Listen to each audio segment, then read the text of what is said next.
World Doll Day friends. This is Michael Kanatos with the Grovian Doll Museum and Carmel Doll Shop. We have another session for you. This one I'm really looking forward to. This is a vast collection filled with wonderful things, but it has something that I think is very unusual. There's very few places in this world that you would go and see an important collection of Munich art dolls. So I'm going to invite Julie in. Thank you, Julie. Thank you. So you have been a busy girl collecting these. A little greedy. Well, you know, greed is good in this case. So I'm going to let you explain to our audience. It was a start, in Germany at least, of the character doll movement. From here, that came Reinhardt, Armin Marseille, Hubox, everybody get on the bandwagon. But what it started with was in 1908, there was a department store called the Hermann Tietz, Tietz department store.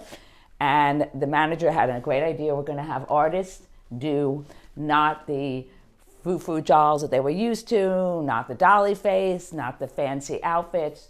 She wanted them to be children and that you would see. And Marion Kaulitz contributed to that, and she had actually never done dolls before. So this was the first exhibit, and then it was actually followed by a second exhibit, and it was actually very, very well received. And what these dolls are so different than the bisque ones that come after them is they are actually they are molded head by different artists, and then she would paint them.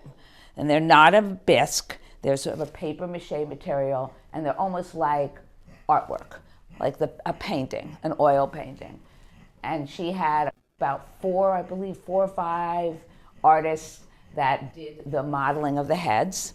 And most of them were done by, I'm going to look at this to count this pronouncedly, Paul Vogelsanger, Vogelsanger. And he did what we call many of the standard heads, like maybe this face would be more of a standard face, or this face. But then when you get to the more extreme faces, and I'll show you an example there as well, like this face and this face, which is what I look for, because I want something that's the unusual. These were done by Joseph Wankerle, Wackerle. And he would mold them, and then she would paint them. And what is really rare on this shelf that I only know of one other, and is the molding, the modeled hair, because all of these are wigged. Everybody else is wigged or painted hair. That is molded. The curls are molded. The back is molded. And you can see her big sister is exact same face, but with hair. And I saw her at a show, and I knew for sure what she was, because I have that face, but not with those. I mean, I just couldn't believe it when I saw these braids and the ribbon and the modeling. I just went crazy for that. But the clothes are really works of art in and of themselves. They were all designed by Marion Kaulitz, and they're very high emphasis on ethnic outfits. And I think if you go to buy these, condition is super important. You want it not to be all repainted, and it's definitely as much of the original clothing, or appropriate at the very least, but original would help. And another very unusual variation on these, we have three over here, and you could probably figure out of these three that the one that has the extreme face would be this young lady who's collapsing on her feet, just doesn't want to seem to stand up. Anyway, she has a very unusual character face. But this one is in her own right just as unusual, because her body is actually cloth, and her lower arms are composition, but she is a shoulder plate. And I don't think I know of another shoulder plate. That's why her arms are loosely attached. You can see that they're cloth in there. And her shoulder plate goes to here, and then the body is a soft cloth body in here.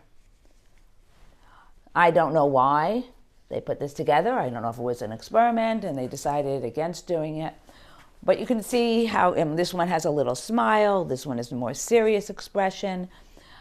These dolls, even when they are very, almost the same mold, because they're each hand painted, they get a very different expression. I mean, I love her face.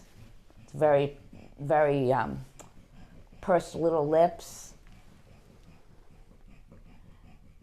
And this one, the outfitting on this guy is beautiful. But some are more serious, some are smiling, but each has that appearance of being hand-painted and having its, no two are going to be at all the same. She did not mass produce these, so that is why you find so few of them, and they are difficult to find. And again, I know I already mentioned this when I discussed Kamar Reinhardt, but the book by Mary Krumholtz, she went to Munich and she went to the museum and she did a huge section on Munich art dolls. I think the most information that anybody has, with many, many photos of the dolls that were in exhibit there.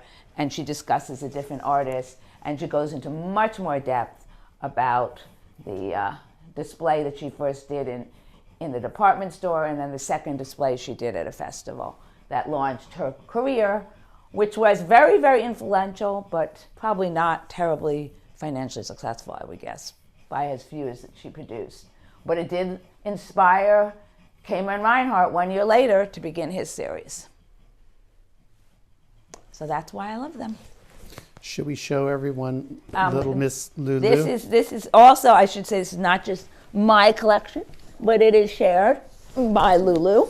She's my French bulldog. She's a good girl. But she prefers fashion dolls because you could see that she has that physique that makes her more of a fashion type, right? You know, fashion doll prefer. No. Thank you, Julie. I appreciate seeing all these treasures. So, all right, you guys, back in you go.